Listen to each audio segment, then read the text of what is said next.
Welcome to exam time. दोस्तों, आप सभी जानते हैं कि मध्य प्रदेश राज्य सेवा मुख्य परीक्षा 2019 का जो रिजल्ट है कल रात घोषित हो चुका है। और इसमें जितने भी छात्र छात्राएं चयनित हुए हैं उनको विशेष शुभकामनाएं हैं। और किसी का लिखित परीक्षा में चयन नहीं हो पाया है तो आपको निराश होने की आवश्यकता नहीं है। अभी आपका 2020 का प्रारंभिक परीक्षा का भी रिजल्ट आना है और 2021 के प्रारंभिक परीक्षा भी आपके सामने है। तो आज नया वर्ष है, नए वर्ष की आप सभी को ढेर सारी शुभकामनाएं। नया वर्ष है, नई शुरुआत कीजिए। और अब जो आपकी यहाँ पर शुरुआत होगी वो शून्य से नहीं, अनुभव से आपकी यहाँ पर शुरुआत होगी, क्योंकि आप लिखित परीक्षा लिख चुके हैं। प्रीलिम्स क्रैक करने का आपको आइडिया लग चुका है, तो आपका प्रीलिम्स अब रुकना नहीं है। आप लिखित परीक्षा में आपकी जो जो कमियां रह गई थी उनको आपको यहाँ पर दूर करने का समय है। अपना जो कंटेंट है उसे बेस्ट बनाइए, करंट से रिलेट करिए हर आंसर को। इस प्रकार से आपको अब नए तरीके से यहाँ पर तैयारी स्टार्ट करनी है। जो आपका पुराना जो भी आपके नोट्स बने हैं उनको फिर से यहाँ पर अपडेट करना है आपको। कुछ कुछ जो चीज़ें हैं और पुरानी जो आपकी गलतियां हैं उनमें सुधार यहाँ पर करना है। देखिए, हम यहाँ पर रिजल्ट की चर्चा नहीं करेंगे। आपको जो ये वीडियो है ये इसमें ये बताया जाएगा कि आपको साक्षात्कार के वक्त कौन कौन से डॉक्यूमेंट यहाँ पर लेके जाना है और अभी आपके जो साक्षात्कार हैं वो यहाँ पर कब होंगे। तो रिजल्ट तो आप सभी ने देख ही लिया है, आप सभी को पता है किस प्रकार से यहाँ पर जो रिजल्ट है वो यहाँ पर जारी किया गया है। तो देखिए, यहाँ पर आप अपने रोल नंबर देख सकते हैं। और देखिए, अगर किसी को यहाँ पर जैसे कि कभी कभी ऐसा होता है कि एकदम से यहाँ पर जल्दी से रिजल्ट आता है, तो हमारा रोल नंबर होते हुए भी हम यहाँ पर जब चेक करते हैं तो हमें जैसे कि घबराहट में हम हमारा रोल नंबर नहीं देख पाते हैं। तो जिन लोगों ने भी मेन से लिखा है, एक बार तसल्ली से अपने आगे पीछे का रोल नंबर भी यहाँ पर देख लें, चेक कर लें। और फिर अपना भी यहाँ पर, क्योंकि यहाँ जो रोल नंबर है वो पूरे यहाँ पर सीरियल वाइज है। ठीक है, देखिए जैसे कि यहाँ पर लास्ट में 7 है तो यहाँ पर डायरेक्ट 25 नंबर जिसका था रोल नंबर में लास्ट में 25, तो उसका यहाँ पर सिलेक्शन हुआ है और बाकी के यहाँ पे गायब है। ठीक है, तो इस प्रकार से आपको यहाँ पर ये जो नंबर है ये भी यहाँ पर सीरियल वाइज है, तो आपको अच्छे से एक बार तसल्ली से यहाँ पर चेक कर लेना है। अब देखिए, आपको कौन कौन सी सावधानी रखनी है साक्षात्कार के वक्त। बहुत सारी यहाँ पर आपको सावधानी कुछ रखनी पड़ती है। जो डॉक्यूमेंट होते हैं वो आपको ले जाने होते हैं। देखिए, टोटल यहाँ पर 1918 लोग यहाँ पर क्या है साक्षात के लिए अपेयर हुए हैं। ठीक है, तो साक्षात्कार में आपको क्या क्या चीज़ें यहाँ पर आपको ले जाना है, एक एक लाइन को आपको अच्छे से यहाँ पर ध्यान रखना है। और देखिए, सबसे पहले आपको क्या करना है कि उपरोक्त परीक्षा के लिए भरे गए ऑनलाइन आवेदन की छाया प्रति आपको यहाँ पर ले जाना है। छाया प्रति आपका प्रारंभिक परीक्षा के वक्त जो भरा था वो भी, और आपका मुख्य परीक्षा के टाइम पे आपने जो भरा था वो लेके जाना है। और देखिए, यहाँ पर जो 3 पत्र है वो काफ़ी ज़्यादा यहाँ पर इंपॉर्टेंट है। एक होता है अनुप्रमाणन पत्र और व्यक्तिगत विवरण पत्र और एक उपस्थिति पत्रक। ठीक है, ये आपको यहाँ पर अच्छे से ध्यान रखना है। इन तीनों को आपको अच्छे से यहाँ पर फिलअप करना है। और ये आपको बता भी देंगे ये आपको कहाँ से मिलेंगे। आयोग की जो साइट है mppsc.nic.in, ठीक है, तो उस पर आपको यहाँ पर मिल जाएगा। यहाँ पर नीचे साइट भी दी है तो वो आपको बता देंगे, या फिर हम वीडियो के डिस्क्रिप्शन में आपको यहाँ पर जो फॉर्म है वो अवेलेबल करवा देंगे। अभी नेक्स्ट वीडियो हम इसी पे बनाएंगे कि अनुप्रमाणन जो फॉर्म है उसमें आपको कौन कौन सी जो चीज़ें हैं वहाँ पर भरना है, व्यक्तिगत विवरण फॉर्म में क्या क्या चीज़ें का ध्यान रखना है, उसके बाद में आपका जो उपस्थिति पत्रक है उसमें आपको क्या क्या चीज़ें भरना है। ठीक है, तो जो अनुप्रमाणन फॉर्म है इसकी आपको 3 मूल प्रतियां भेजनी है। 3 मूल प्रतियां आपको यहाँ पर भेजनी है, यानी कि 3 इसकी फोटोकॉपी करा के उसको फिलअप करके आपको भेजना है। वो कहाँ पे भेजना है ये भी आपको बताएंगे। व्यक्तिगत विवरण फॉर्म में पूरा आपका जो व्यक्तिगत से रिलेटेड जो भी आपके पर्सनल जो क्वेश्चन उसमें रहेंगे उनके आपको वहाँ पर आंसर लिखना पड़ेगा। जैसे कि आपका नाम, पिता का नाम, इस प्रकार से जो सारी चीज़ें हैं वो आपको बताया जाएगा। हाई स्कूल और हायर सेकेंडरी यानी कि 10th 12th की आपको जो अंक सूची है उसकी छाया प्रति, उसके बाद में स्नातक की प्रत्येक वर्ष की अंक सूची, या फिर जो स्नातक नहीं करते हैं या फिर स्नातक के समकक्ष उनकी जो उपाधि है या डिग्रियां है तो वो भी यहाँ पर भेज सकते हैं, भेजना है। ठीक है, उसके बाद में यहाँ पर मूल निवासी प्रमाण पत्र। देखिए, मूल निवासी प्रमाण पत्र में यहाँ पर है प्रमाण पत्र पर जो गोल सील है वो सील यहाँ पर होना चाहिए। जब भी आप यहाँ पर लोक सेवा केंद्र से जब मूल निवासी प्रमाण पत्र बनाओ तो उनसे वहाँ पर सील लगवाना जरूरी है। उसके बाद में उसमें जावक क्रमांक का भी उल्लेख होना चाहिए और दिनांक भी यहाँ पर स्पष्ट रूप से लिखे होना चाहिए। और आपका जो सर्टिफिकेट है जाति प्रमाण पत्र है, जैसे कि ईडब्ल्यूएस का जो सर्टिफिकेट है वो आपको यहाँ पर लगाना है। एसटी एससी वाले एसटी एससी वाला लगाएंगे, उसके बाद में ओबीसी वाले ओबीसी वाले।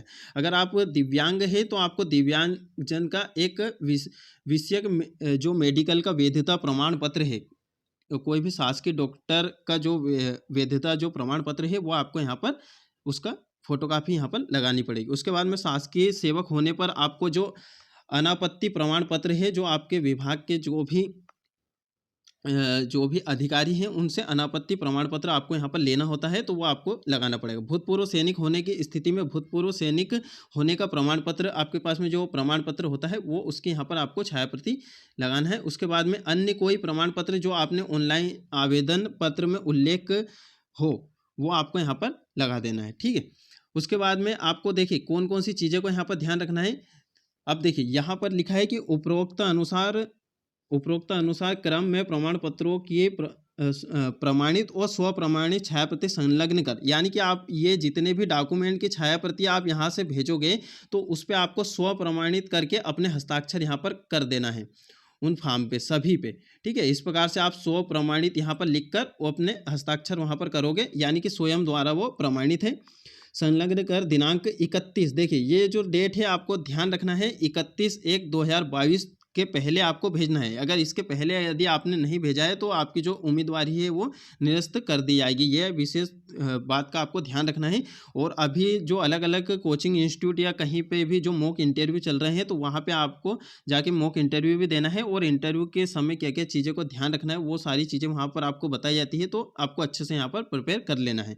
जिन आवेदकों के अभिलेख अंतिम तिथि तक प्राप्त नहीं होंगे उनके विषय में यहाँ माना जाएगा कि वे साक्षात्कार में भाग नहीं लेना चाहते हैं या उनकी उम्मीदवारी निरस्त कर आयोग द्वारा नियमानुसार कार्यवाही की जाएगी। आवेदक द्वारा आवेदन पत्र में दी गई समस्त जानकारी की आयोग कार्यालय द्वारा सूक्ष्म जांच के उपरांत सही पाए जाने पर ही आवेदक को साक्षात्कार की पात्रता होगी, ठीक है। तो आपकी जितनी भी जानकारी आपने या तो आपने ऑनलाइन फॉर्म भरते समय दी थी और आपने जो डॉक्यूमेंट यहाँ पर भेजे हैं तो ये सारी जांच यहाँ पर आयोग के द्वारा की जाएगी, और उसके बाद में आप यहाँ पर साक्षात्कार के लिए पात्र घोषित होगे और फिर आपको यहाँ पर साक्षात्कार के लिए बुलाया जाएगा, और जो साक्षात्कार की जो तिथि है वो अलग से यहाँ पर घोषित की जाएगी, ठीक है। अब आपको क्या करना है, यहाँ पर देखिए सूची में दर्शाए गए परीक्षा परिणाम पूर्णतः प्रावधिक है। यदि आवेदक राज्य सेवा परीक्षा 2019 के लिए अधिसूचित नियमों एवं शर्तों को पूर्ण नहीं करते हैं तो साक्षात्कार हेतु उनकी अर्हता स्वयं समाप्त हो जाएगी। तो जो जो चीज़ें यहाँ पर मांगी गई है वो सारी चीज़ें आपके पास में होना चाहिए, और जितना भी अभी अनुप्रमाणन जो पत्र है, व्यक्तिगत विवरण पत्र है, उपस्थिति पत्रक है, उसमें भी जो कुछ कुछ चीज़ें हैं वो उसमें भी आपको यहाँ पर जो फिलअप करना है सारी जानकारी आपकी सत्य होना चाहिए। उसके बाद में राज्य सेवा मुख्य परीक्षा 2019 के साक्षात्कार के दिनांक पृथक से घोषित की जाएगी। मुख्य परीक्षा साक्षात्कार हेतु प्रावधिक हर आवेदक हेतु साक्षात्कार की विस्तृत जानकारी आयोग की वेबसाइट पर आपको यहाँ पर मिल जाएगी, ठीक है। तो इस वेबसाइट पर आपको यहाँ पर सारी जो जानकारी है वो मिल जाएगी, ये आपको चेक करते रहना है, और 31 के पहले अपना जो फॉर्म है वो यहाँ पर जमा करना है। और देखिए जो आपका जो अंतिम चयन है, जैसे कि न्यायालयीन प्रकरणों का अंतिम चयन परिणाम माननीय न्यायालय के अंतिम निर्णय के अधीन रहेगा, तो आपके साक्षात्कार भी यहाँ पर कंप्लीट हो जाएंगे, सारी चीज़ें आपके यहाँ पर रेडी हो जाएगी, और आपका जो अंतिम निर्णय है या फिर अंतिम चयन जो सूची है वो हाईकोर्ट के निर्णय के बाद ही यहाँ पर आपकी जारी होगी। तो उसमें टाइम भी लग सकता है, या फिर हो सकता है कि जो हाईकोर्ट का जो निर्णय है वो नेक्स्ट मंथ या फिर इसी मंथ आ जाए। ऑनलाइन आवेदक पत्र में त्रुटिपूर्ण, अपूर्ण, असत्य जानकारी देने अथवा आयोग द्वारा जारी विज्ञापन में चाही गई वांछित औपचारिकताएं पूर्ण न करने के परिणाम स्वरूप चयन के किसी भी स्तर पर आवेदक की उम्मीदवारी निरस्त की जा सकती है, और साक्षात्कार हेतु प्रावधिक रूप अर्ह प्रत्याशियों की सूची आयोग की वेबसाइट, तो ये वेबसाइट आपको चेक करते रहना है, mpsc.com या फिर mpscdemo.in या फिर mpsc.nic.in पर उपलब्ध है। यहाँ स्पष्ट किया जाता है कि मुद्रण त्रुटियों के लिए आयोग जिम्मेदार नहीं होगा। उसके बाद में यहाँ पर लिखित परीक्षा, तो आपको जितनी भी जो चीज़ें हैं वो सारी, जैसे व्यक्तिगत विवरण फॉर्म और उपस्थिति पत्रक और अनुप्रमाणन पत्र, ये आपको आयोग की साइट पे मिल जाएंगे, वहाँ से भी आप डाउनलोड कर सकते हैं। और अभी जो नेक्स्ट वीडियो हम बनाएंगे तो उसमें भी आपको यहाँ पर वीडियो के डिस्क्रिप्शन में देंगे, तो डायरेक्ट आपको वहाँ से डाउनलोड कर लेना है, या फिर हमारे टेलीग्राम चैनल में भी डाल देंगे, तो टेलीग्राम चैनल आप ज्वाइन कर सकते हो, वीडियो के डिस्क्रिप्शन में लिंक है। लिखित परीक्षा परिणाम प्रकाशित होने के बाद भी यदि कोई भी तकनीकी त्रुटि या लिपिकीय त्रुटि संज्ञान में आती है तो आयोग के पास परीक्षा परिणाम सुधारने का अधिकार सुरक्षित है। यानी कि बाद में भी यहाँ पर जो अभी जैसे कि यहाँ पर जनरल की सीटें बढ़ा के यहाँ पर जो रिजल्ट है वो घोषित किया गया है, तो आयोग के पास ये अधिकार है कि उसमें से कुछ के जो परिणाम है वो यहाँ पर हटा सकता है, ठीक है। उसमें संशोधन करने का अधिकार आयोग के पास में है, सिंपल सा आप ये समझिए।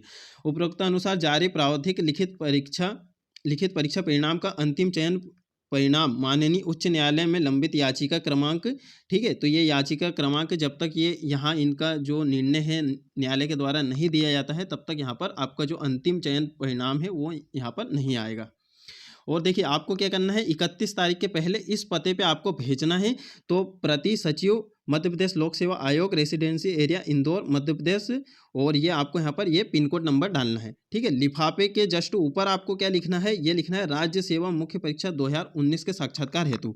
अब यहाँ पर जो वीडियो आएंगे वो आपके यहाँ पर 4 वीडियो आएंगे। एक तो आपका जो अनुप्रमाणन पत्र है वो कैसे भरा जाता है उस पर आएगा, उसमें कौन कौन सी सावधानी रखनी है। सेकंड आपका जो वीडियो आएगा वो आएगा व्यक्तिगत विवरण फॉर्म पे। और जो आपका थर्ड वीडियो आएगा वो आएगा उपस्थिति पत्रक आपको कैसे भरना है। और एक आपको ये बताया जाए कि लिफाफा कैसे भेजना है, ठीक है। लिफाफा भेजने के भी कुछ तरीके होते हैं, उस पर डाक टिकट यहाँ पर लगानी होती है। उसके बाद में आपको डबल लिफाफे लेने होते हैं। एक लिफाफा आता है जिसमें आप अपने जो डॉक्यूमेंट हैं उनको वहाँ पर रखते हो, और एक जो देखिए फॉर्म के लिए एक बड़ा वाला लिफाफा आता है A4 साइज का, ठीक है। A4 साइज का यहाँ पर लिफाफा आता है, उस पर डाक टिकट लगती है। तो वो कैसे भरना है, कौन सा फॉर्म लेके आना है, उस पर भी यहाँ पर एक वीडियो बना देंगे, ठीक है दोस्तों। मिलते हैं फिर नेक्स्ट वीडियो में। और इस ये वीडियो के अंतर्गत यदि और भी कोई आपके क्वेश्चन हो तो वो भी आप यहाँ पर पूछ सकते हो, ठीक है दोस्तों। मिलते हैं फिर नेक्स्ट वीडियो में, और इंटरव्यू से रिलेटेड और भी जो चीज़ें हैं उनके बारे में भी यहाँ पर हम वीडियो लेकर आते रहेंगे।